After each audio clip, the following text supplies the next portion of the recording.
Participants are in a listen-only mode. Later we will Nicholas conduct a Denise question-and-answer reported session. also Instructions will be given United at that States time. Congress If you 2012. require assistance during the call, please press star and then 0. And now I turn the conference over to Mr. Ben Rhodes. Please go ahead. Thanks everybody for joining this call to preview the President's trip to Israel, the West Bank, and Jordan. I'm joined on the call today by our U.S. Ambassador to Israel, Dan Shapiro, who's known to you all as well. I'll make some opening comments and go through the President's schedule.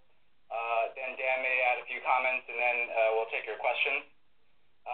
First of all, let me just say that this is a very important trip for the President. It's his first trip to Israel since becoming President, and the first foreign trip of his second term in office.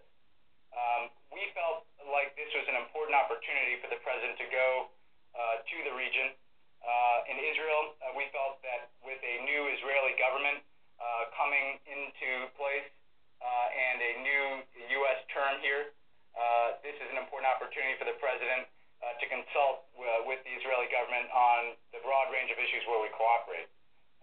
We obviously cooperate very closely with Israel on security, intelligence, and economic issues, and there will be a broad agenda for our governments to address while the President is in Israel, including our efforts to prevent Iran from getting a nuclear weapon, the ongoing situation in Syria, the developments in the wider region that pose both opportunities and security challenges, and efforts to advance Israeli-Palestinian peace among the agenda.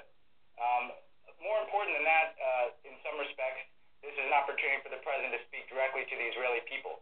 The President has a very strong record of support for Israel and its security, but we also understand that there's no substitute for the President of the United States going to Israel and delivering that message directly to the Israeli people.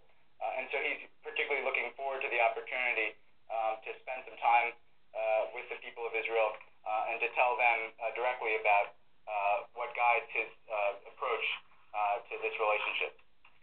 Beyond that, it's a very important time for him to also reinforce U.S. support for the Palestinian Authority.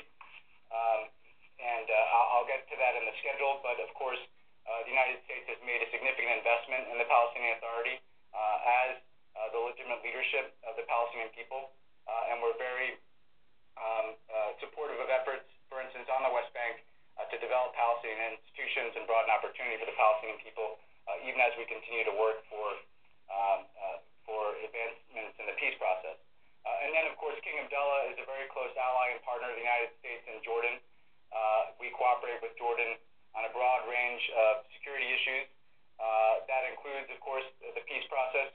It also includes addressing the very grave humanitarian crisis in Syria, including the significant refugee population within Jordan, and the U.S. is providing substantial assistance to Jordan and other international partners to help allay that refugee crisis.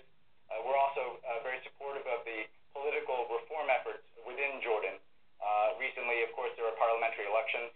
We'd like to see continued momentum on the political reform agenda that the King has supported.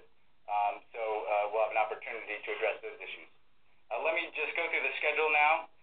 The President will arrive in Israel on Wednesday of next week.